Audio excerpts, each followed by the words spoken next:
Yes, yes, make your mind easy. He shall be decently interred in the newest sack we can find. Will that satisfy you? Must this last formality take place in your presence, sir? Inquired a turnkey. Certainly, but make haste, I cannot stay here all day. Other footsteps, going and coming, were now heard, and a moment afterward the noise of rustling canvas reached Dante's ears. The bed creaked, and the heavy footfall of a man who lifts a weight sounded on the floor, and then the bed again creaked under the weight deposited upon it. This evening, said the governor. Will there be any mass? Asked one of the attendants. That is impossible, replied the governor. The chaplain of the chateau came to me yesterday to beg for leave of absence in order to take a trip to Hyères for a week. I told him I would attend the prisoners in his absence. If the poor abbé had not been in such a hurry, he might have had his requiem. Poh, poh, said the doctor, with the impiety usual in persons of his profession.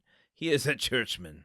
God will respect his profession, and not give the devil the wicked delight of sending him a priest. A shout of laughter followed this brutal jest.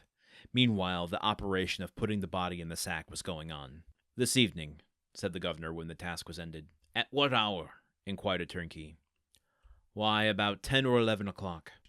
Shall we watch by the corpse? Of what use would it be? Shut the dungeon as if he were alive, that is all. The steps retreated, and the voices died away in the distance. The noise of the door, with its creaking hinges and bolts, ceased, and a silence more somber than that of solitude ensued. The silence of death, which was all-pervasive, and struck its icy chill to the very soul of Dante. Then he raised the flagstone cautiously with his head, and looked carefully around the chamber. It was empty, and Dante emerged from the tunnel. These past passages are really just about the treatment of prisoners, right? I mean, specifically the treatment of a prisoner who has passed away and, in a sense, fulfilling the commitment of his punishment for being in prison, right?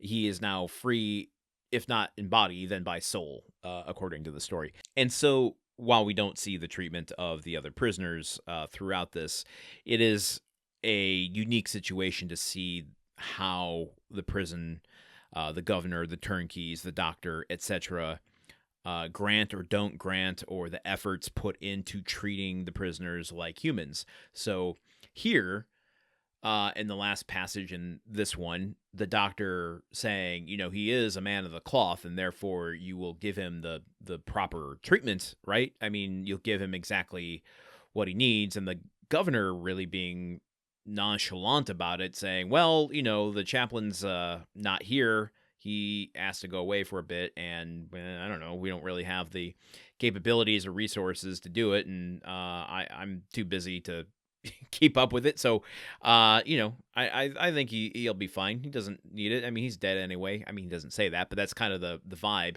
And the doctor pivoting, going, yeah, I guess you're right. He is a churchman, and there's no way God is going to give the devil the satisfaction of sending him a priest. And then he starts laughing. Like, this fluctuation between being somewhat, I wouldn't say kind, but like a little reverent of the situation, and then going back to laughing and making light of it, or nonchalant and dismissive. It's a lot to kind of process, and Dante is overhearing the whole thing. It's giving him a interesting view of humanity. I wonder how that's gonna shape him in this kind of transformational place he's in. Are these people going to end up on his vengeance list that he started? I don't know. I mean, we got a lot of book left to go. Maybe this is just going to turn into Dante losing his mind and fighting his way out the front door of the Chateau d'If, killing all these people along the way. I don't know. I truly don't know where the story is going now. But it does seem like we are going to continue following Dante as he is emerging back into Faria's cell here. Maybe for that emotional oomph that we have been delayed and denied so far. Because he has seen the lack of compassion of others, which is contrary to how he feels.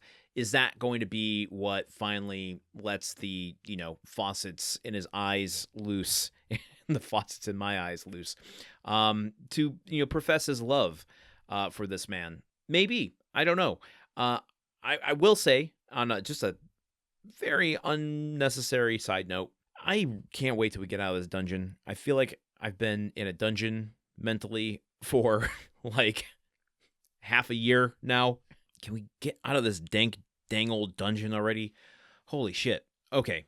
So, curious to see where chapter 20 brings us. I will give you a little foreshadowing. Chapter 20 is a brief one. It is quick.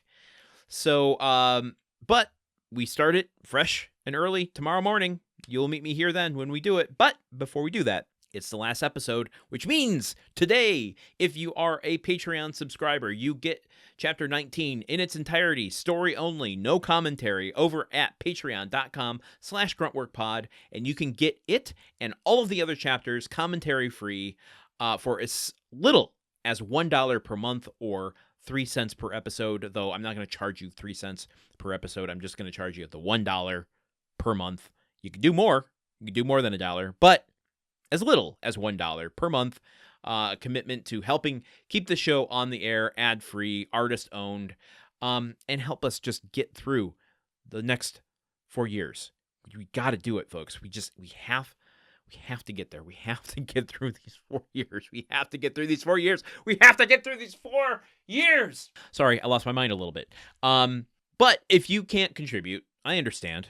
I get it. I'm just happy you're here listening. You can help us out in other ways by leaving ratings and reviews wherever you can. Apple Podcasts and YouTube particularly go a long way to helping us get in the algorithm, get new people to see the show, listen to the show, and join in the conversation.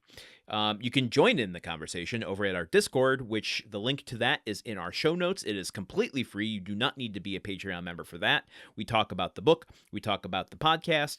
We talk about what you want to see. We can talk about whatever you want. Anything at all. Let me know what you love or hate about this show. Do you hate my voices? Do you hate the little voices I do for all the turnkeys? I don't blame you.